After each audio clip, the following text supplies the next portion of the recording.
Hey guys, it's been a while. I'm developing a video game. The reason I'm developing a video game is because I thought it would be funny. This is Hell Broke Loose. It is an XCOM style, Warhammer style thing that I am putting together. You control an army of humans of varying descriptions, you raise armies and stuff, and you are trying to hold off a demon invasion. It's got a bit of Castlevania juice in there as well. Um,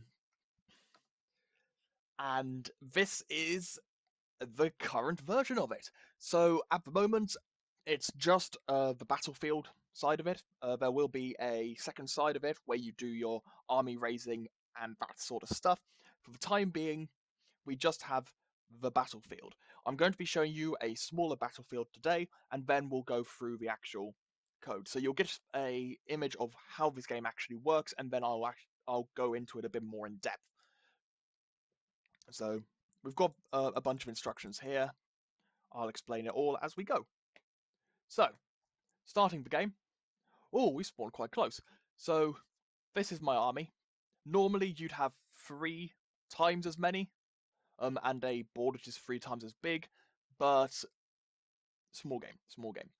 So, this is a single detachment. It contains 4 squads of infantry, so these are spearmen, and 1 sergeant, who's a special character. He can give out orders. The demons have 3 squads of demons and 1 greater demon leading them. He doesn't give out orders. At the moment, the only thing he does is when they aren't within 10 tiles of any player unit, then the demons in his detachment just follow him. Um, as you can see, I've got this guy. This guy's already selected, and I can move him around. So these green tiles are tiles which he's able to move to. And if I select a different unit, they've got tiles they can move to. All units can move up to 4 tiles at the moment. So this guy, I'm just going to move him to here. He's a little bit out of the way, and I can give him a second movement. I'm going to take him to there, and that's the end of his turn. So I cannot select him anymore. This guy, I can give out orders. So I've got 3 orders here: advance, strike, and defend. So I'm going to use the advance order. That increases his movement range and the movement range of his detachment. It wouldn't increase his because he's not in range. When I had him selected, you saw some cyan tiles. That cyan tiles denote which units can be affected by this unit ability. So I'm going to move him up to here, and then onto there. This guy is going to also rock up to here. I'm going to use this guy to draw some of the demons away. So this is going to be a bit of a sacrificial squad. And this squad, I'm going to run up with him. I've got no idea if this is going to work, by the way, like tactics-wise. I might be about to just get stomped. So with the attacks, so when an attack is happening, a number appears above your head. That says what you need to roll to successfully hit. And then these little cards are showing the hit rolls. So this guy, I'm going to do a strike. So that means that I can hit on 4s against these guys. But this guy can only hit on a 6 because he's not under the effect of that order. So I'm going to strike them, and he only gets 1 hit. This squad is going to hit them. Ooh, that's actually a good amount of hits. And as you can see, as units are taking damage, then they're starting to be... Then characters in the squad are starting to be removed. When a character is lost, it reduces the number of attacks. So you get 1 attack for each guy in the squad. So as you can see, squad of 2, they get 2 attacks. Squad of 2, 2 attacks. But squad of 3 gets 3 attacks. And I've just lost my sergeant, so I'm really done for. This squad, I attack, they get 5 attacks and 4 of those are hits. But this squad only gets 2 attacks. And gameplay just continues like this until one of the players is dead, which is going to happen very shortly.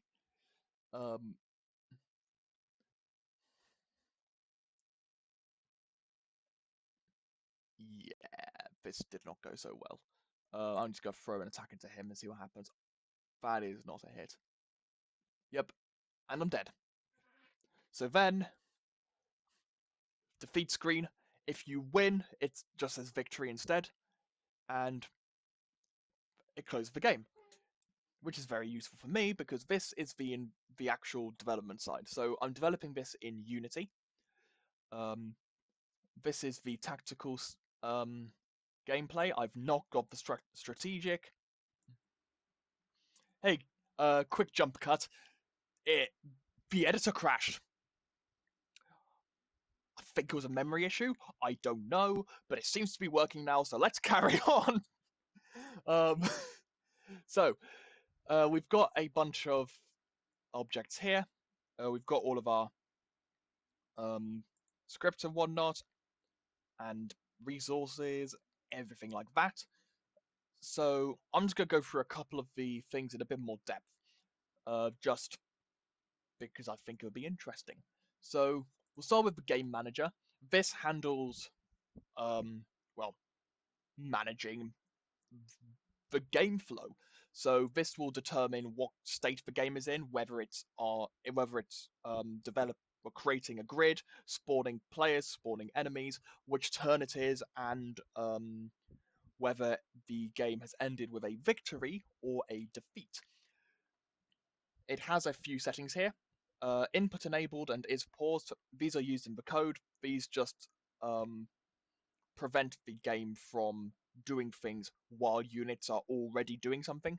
So when a unit is moving or doing an attack, these two will be hit to prevent you from being able to like select things or what have you, and to prevent the enemy from doing the same. So while things are moving, then it just gets on with moving them. Debug mode, if this is on, which I will turn it on, then when enemies are moving, it will draw the path for you so you can see where they're moving. And camera centering, which I will also turn on, just shifts the camera around so if a unit is selected and is not on the screen, the camera moves to that unit. It's self-explanatory. And seed, random number generator stuff, we won't get into that. The unit manager, this handles spawning units and basic flow regarding the units, so selecting the next unit, that sort of thing. And here we can define how many detachments we want to spawn. So the default at the moment is 3 detachments of each, but I only demonstrated 1 for the purposes of the video. UI document and instruction UI, these just handle the user interfaces. And the grid manager, this handles setting up the grid. By default, you have a grid of 30 tiles with 2 spawn zones of a radius of 5, 1 in each corner. In the previous example, radius was 3, grid size was 10. Again, that was just for demonstration purposes. So if I click play and hope that it doesn't crash again, here we go. So we've got our instruction page. Again, we'll go through. So I'll click start. We've generated our board and we've got our tiles. I'd forgotten that it shows distances as well. So this is a 1 detachment, this is a 2nd detachment, this is a 3rd detachment. As you can see, this guy is in movement range of him, but he's in a different detachment, so wouldn't get the benefit. So if I use advance, we can just move him forward, and I can actually show, if I scroll down here, Yeah, there's a lot of objects here. I will select a squad. So this, I have no idea which squad this is in, but that's fine. But you can see a bunch of the stats here. We will get into those. So let's move him over. We'll move this one over as well. And we'll do the same for the rest of these.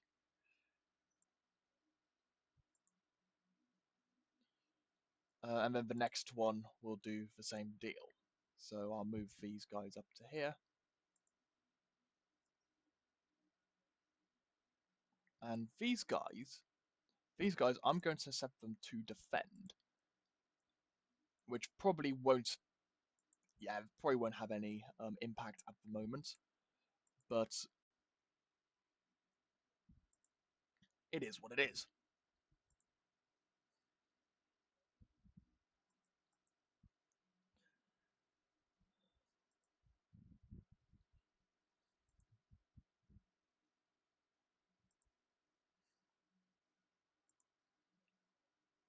So everything's moved, and now the enemy is moving. If I go into scene, actually, we can then see all of this. So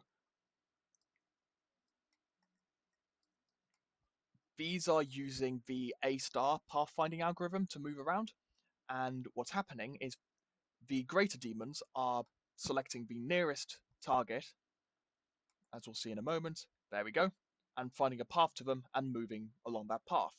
But their detachment members are just trying to find a path to their detachment leader and then move to them. I'll go back to the game window.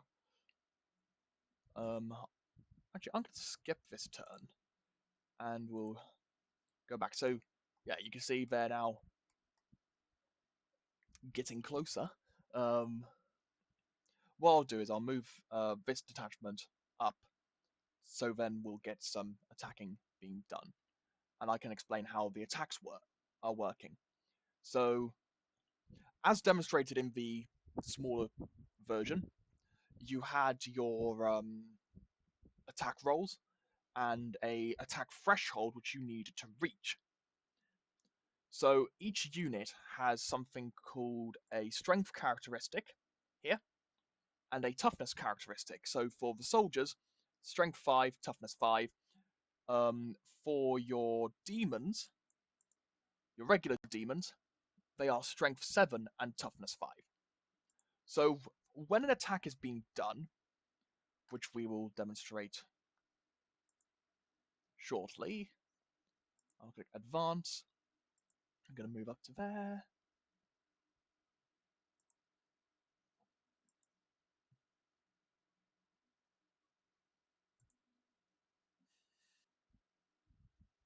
And I'll end the turn and go into scene.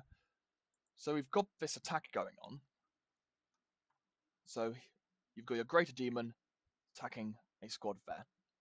So he's rolled a 1, which is always a fail, which is fantastic.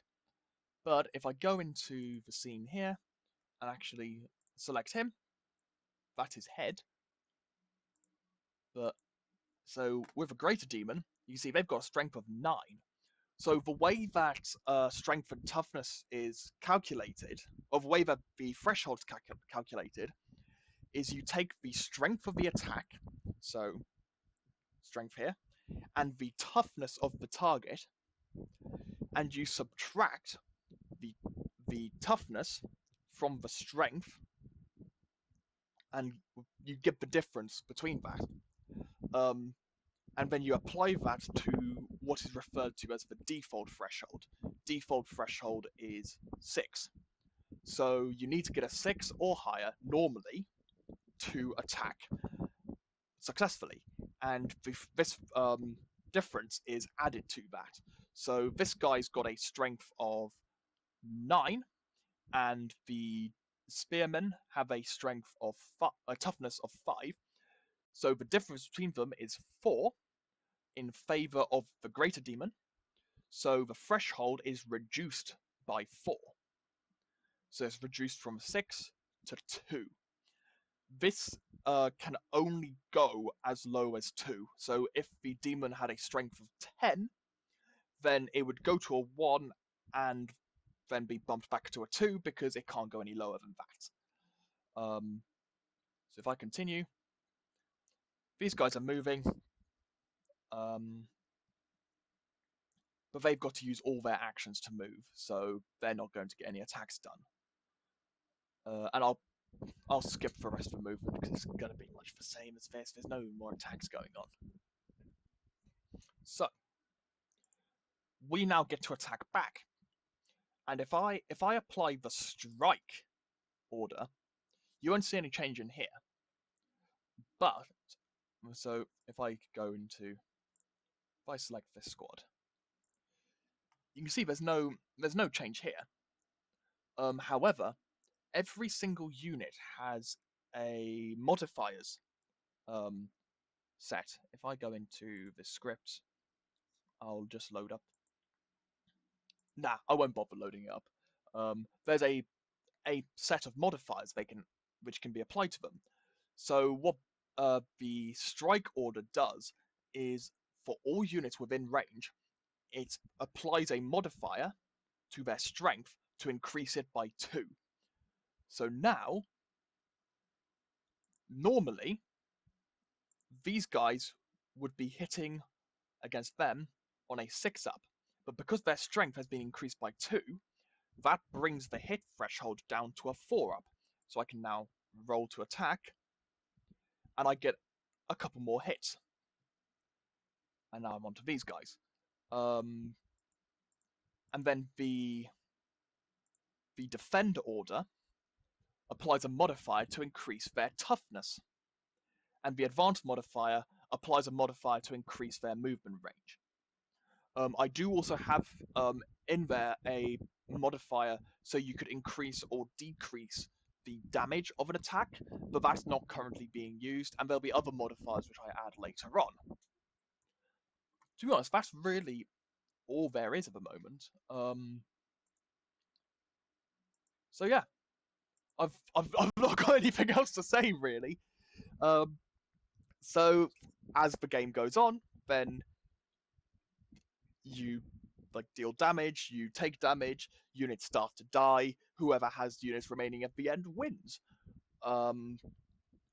This isn't a public beta or anything. There'll probably be a couple of people having a go with it to see if they can find any bugs, because there's gonna be some. I've already found some.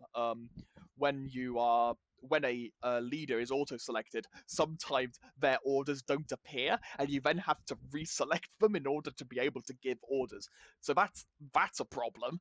But like I say, early days. I've basically been developing this for a month, and this is where I'm at. I've not got much more to say. I hope this was vaguely interesting. If you're still here, thank you for sticking around and listening to me rambling. And I'll see you later. Bye!